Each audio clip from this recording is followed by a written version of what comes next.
Hey everyone, and welcome to the Deep Dive. Today we're going down a career path you might not expect. We're going to be talking loss adjusting. Oh, it's an interesting field. Most people, I don't think they realize just how important loss adjusting is to, well, the whole insurance world, really. Yeah, it's one of those jobs that goes on behind the scenes, but it really does impact us all. And we're diving into some research here from RoleCatcher. It's a career platform, and we're going to break it all down. So if you're out there listening and you're picturing loss adjusters, just shuffling papers in a cubicle all day long, well, get ready to have your assumptions challenged. Yeah, it's way more dynamic than that. Think of a loss adjuster like the detective of the insurance world. I like that. Yeah. They're the ones investigating claims to see if they're the real deal and then figuring out how much they're actually worth. We're talking, everything. Fender benders, house fires, even damaged artwork. Wait, hold on. Damaged artwork. Now that sounds like it could get really interesting. So walk me through what one of these investigations actually, what does it look like? Okay, so picture this. There's been a big fire in a building, and this building, it houses a private art collection. So a loss adjuster is called in. They're going to go to the site, they'll interview witnesses, and they'll work with experts to assess all the damage. They're literally, combing through probably charred debris, looking for any clues they can to determine, what caused the fire and just how bad the damage to the artwork is. It's really all about connecting the dots, just like a detective would. Wow, that is way more intense than I ever pictured, honestly. So it's not just sitting around crunching numbers. It's about understanding, the story behind the claim. Exactly. And sometimes that story, it involves a priceless Picasso that's been damaged. Ah. Talk about pressure, right? Oh, yeah, you'd need nerves of steel for that, for sure. So what are the essential skills someone would need to become a successful loss adjuster? It sounds like it takes a very specific blend of analytical thinking, but then also people skills, right? Yeah, you hit the nail on the head. You got to be able to analyze evidence, think critically, and really wrap your head around, insurance policies and can get pretty complicated. But at the same time, you're dealing with people who are going through some really, really tough situations. So empathy and patience, those are key for sure. Yeah, it's about finding that balance between being a really good investigator, being sharp, but also being a compassionate human being. Yeah. You can't be a robot. You got to have that human touch. Absolutely. It's about understanding that behind every single claim, there's a person or a family whose lives have been turned upside down. And it's the loss adjuster's job to kind of help them navigate that really, really tough time. That makes a lot of sense. Yeah. So you've got the detective work, the empathy, but what about the education part of this? What does somebody need to do to even get their foot in the door as a loss adjuster? Well, bachelor's degree is usually the standard. Role catcher, they highlight degrees in fields like, insurance or risk management as being particularly relevant. Okay, so those make a lot of sense. But what about this risk management?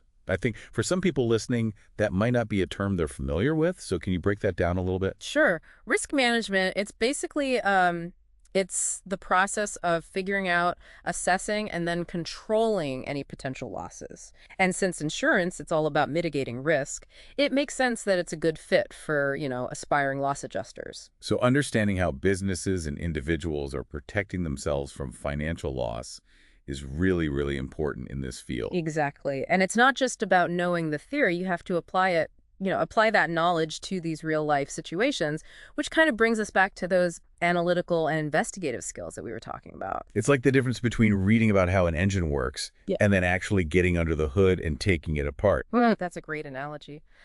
And speaking of getting ahead, let's talk about certifications for a second. Specifically, the Chartered Loss Adjuster certification, the CLA. Ah, yes, the CLA. I was wondering when that would come up. What's the big deal with this certification? Well, it's really the big one. It's globally recognized, and it shows that you have, a high level of expertise in the field. It's like the gold standard for loss adjusters. Okay, so if you're serious about a career in loss adjusting, getting that CLA, that's kind of a no-brainer. It's definitely a smart move. It shows employers, that you're dedicated to this, that you're committed to professional development, that you're all in, It's basically. like leveling up in your career, right? Yeah, You gain new skills, more credibility, new opportunities open up. exactly. Think of it like this.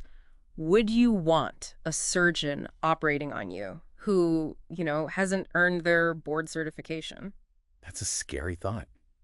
Okay, so we've covered the basic skills, how important education and certifications are, but what about the actual day-to-day stuff? What's it actually like to be a loss adjuster? What are some of the pros and cons someone might expect if they go down this career path? Well, one of the best parts of the job is you get to be like a real life detective. I mean, you're solving puzzles, you're uncovering the truth behind insurance claims. Every day is different. You really never know what kind of fascinating cases might come across your desk. That does sound intriguing, but I'm guessing it can't all be like thrilling investigations and, exciting discoveries. What about the downsides? What are some of the challenges that someone who's thinking about this career, what should they be aware of? Well, one of the hardest parts is probably the emotional toll. I mean, you're interacting with people who are going through some really, really tough times. They might have lost their homes, businesses, even loved ones. And it takes a special kind of person to handle that kind of, emotional weight, but also remain objective and professional. Yeah, it's like you're a therapist and a detective all rolled into one. You know, it takes a certain kind of person to be able to handle that Yeah. that level of, I don't know, resilience, I guess you'd call it, to handle those intense simulations. Oh, for sure, for sure. And on top of that, the emotional demands, the hours can be long, and the schedule, well, let's just say it can be unpredictable. You could be called out to an emergency at any time, so evenings, weekends, holidays even, it's all fair game sometimes. So yeah, work-life balance, that could be a real struggle in this field for sure. Yeah. It's not your typical 9 to 5 office job, that's for sure. You got it. And speaking of challenges, let's not forget about everyone's favorite paperwork. Ooh, yes. The paperwork, there's always paperwork, isn't there? Part of the job. Loss adjusters, they have to be meticulous record keepers. So they're writing up detailed reports, they're documenting all the evidence, and making sure, of course, that everything's on the up and up, with the legal and the company standards. But so for someone listening who's thinking, man, I hate paperwork, but I love a good mystery, loss adjusting, that might not be the best fit. It might not be the best fit, no. You got to have a certain, I don't know, like a tolerance, I guess, for those kinds of administrative tasks in this role. It's not all, car chases and uncovering insurance fraud, although I'm sure those moments, they happen too. That brings us to another point, which is career progression. Let's say someone's up for this challenge, paperwork and all. What does the career ladder actually look like in this field? Well, RoleCatcher, they lay out a pretty clear path. So you usually start as a trainee, which makes sense, right? You're learning the ropes from the more experienced loss adjusters. It's a lot of hands-on experience, shadowing the seasoned pros and slowly taking on more and more responsibility as you go. So it's like an apprenticeship. You're learning by doing. You're making mistakes, but hopefully in a safe environment. You're building up your skills with a mentor kind of guiding you along the way. Exactly. And then once you've proven yourself, once you're not a trainee anymore, you can move up to being a full-fledged loss adjuster. You're managing your own cases, making decisions on your own. So more autonomy, higher stakes, and probably some more, exciting cases, right? Absolutely. And then as you get more experience, you become more of an expert. You might even end up handling claims involving super high value items or really complex investigations. Think back to what we were talking about before, assessing a damaged Picasso, or maybe you're investigating potential insurance fraud, that kind of thing. Those are the kinds of cases that those seasoned loss adjusters, those are the ones who get called in for that. Man, the pressure. What comes after being a loss adjuster? Can you even go further than that? Oh, absolutely. If you've got that leadership, that strategic mind, you could end up becoming a senior loss adjuster. Then you're overseeing a whole team of adjusters. You're giving guidance. You're mentoring the new recruits. So you're not just like solving the cases anymore.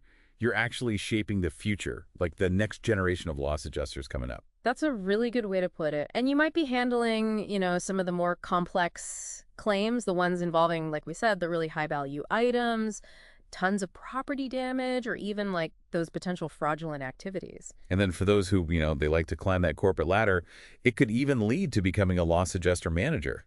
You got it.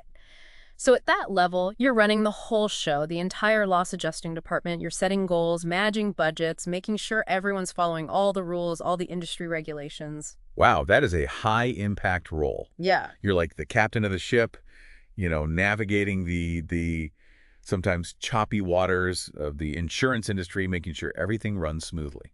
I like that. That's a great way to put it. And all along the way, whether you're managing a team or you're doing your own thing, working independently, you could also decide to specialize in a particular area, something that really speaks to you, that you really enjoy. Oh, that's right. You don't have to be like a jack of all trades in this field. You can really find your niche, so to speak. Yeah. What are some examples of like specializations? Well, you could do something like marine claims, focusing on, ships and cargo, Or maybe you're a real art buff, you love antiques, you could specialize in assessing, damaged artwork. You could even focus on cybersecurity investigations, which is a really, really hot area in insurance these days. It's really growing. That's so cool. You could combine a love of like art or technology Hmm. with, your investigative skills. That's amazing. Yeah. And I'd imagine that focusing on a specialty like that can also lead to, higher earning potential as well. That's right. The more, I don't know, how do I put it? The more unique your skills and knowledge, the more valuable you are, obviously, to employers, and the more money you can make. Supply and demand, right.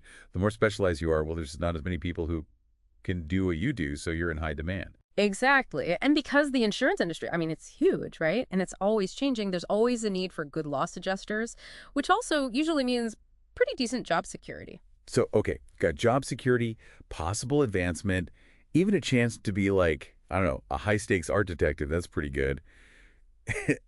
But I'm guessing it's not like you just walk into a job like this, right? What's RoleCatcher have to say about, like, actually getting into loss adjusting? Well, it's like most other careers, it's all about getting your foot in the door. So RoleCatcher, they suggest looking for maybe internships or even those entry-level jobs at insurance companies or loss adjusting firms. So even if it's not your dream job right away, you're saying just getting that experience, getting started, it's really important.